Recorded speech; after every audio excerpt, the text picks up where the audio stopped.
எனக்கு 2 தந்தையர்கள் இருந்தனர். ஒருவர் பணக்காரர், மற்றொருவர் ஏழை. இருவரும் அறிவாளிகள், இருவரும் கடினமாக உழைத்தவர்கள். ஆனால் பணத்தைப் பற்றிய அவர்களின் எண்ணங்கள் முழுமையாக வேறுபட்டவை. ஒரு தந்தை உயர்ந்த கல்வி பெற்றவர், பல்கலைக்கழகத்தில் படித்தவர், நல்ல வேலை செய்தவர். மற்றொரு தந்தை பள்ளி படிப்பையே முழுமையாக முடிக்கவில்லை. ஆனால் வாழ்க்கையின் முடிவில் ஒருவர் பெரும் செல்வந்தரானார், மற்றொருவர் கடன்களுடன் வாழ்ந்தார்.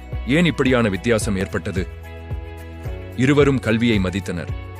ஆனால் ஒருவர் எதை கற்றுக்கொள்ள வேண்டும் என்பதில் வேறுபட்டார். ஒரு தந்தை சொன்னார், நன்றாக படி, ஒரு நல்ல வேலை பெறு. மற்றொரு தந்தை சொன்னார், பணம் எப்படி வேலை செய்கிறது என்பதை கற்றுக்கொள், பணம் உனக்காக வேலை செய்ய வேண்டும். ஒரு தந்தை அடிக்கடி சொல்வார், எனக்கு இது முடியாது.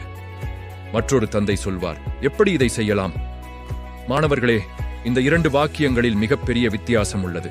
ஒரு வாக்கியம் மூளையை நிறுத்துகிறது, மற்றொரு வாக்கியம் மூளையை சிந்திக்க வைக்கிறது.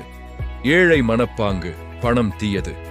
பணத்தில் எனக்கு ஆர்வமில்லை. பணக்கார மனப்பாங்கு, பணம் ஒரு கருவி, நான் பணத்தை கட்டுப்படுத்த வேண்டும்.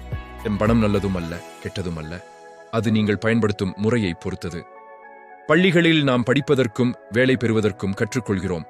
ஆனால் பணம் எப்படி சம்பாதிக்கப்படுகிறது, சேமிக்கப்படுகிறது, முதலீடு செய்யப்படுகிறது என்பதை பள்ளிகள் கற்றுத்தருவதில்லை. அதனால்தான் பல படித்தவர்கள் கூட வாழ்க்கையில் பணப்பிரச்சனையில் சிக்குகிறார்கள். ஒரு தந்தை அரசாங்கத்தை நம்பினார், ஓய்வு, உதவி, பாதுகாப்பு. மற்றொரு தந்தை தன்னையே நம்பினார், திறமை, முதலீடு, சுயநிதி. ஒருவர் பாதுகாப்பை தேடினார், மற்றொருவர் சுதந்திரத்தை உருவாக்கினார். மாணவர்களே, மக்கள் தங்கள் வாழ்க்கையை தங்கள் எண்ணங்களால் தான் உருவாக்குகிறார்கள். நீங்கள் எதை நம்புகிறீர்களோ அதுவே உங்கள் எதிர்காலமாக மாறுகிறது. பணம் ஒரு சக்தி, ஆனால் நிதி, கல்வி அதைவிட சக்தி வாய்ந்தது. இன்றே சிந்திக்க கற்றுக்கொள்ளுங்கள், இன்றைய கேள்விகள் கேட்க கற்றுக்கொள்ளுங்கள். ஏனெனில் நீங்கள் இன்று கற்றுக்கொள்ளும் பாடங்கள் உங்கள் நாளைய வாழ்க்கையை தீர்மானிக்கும். நன்றி.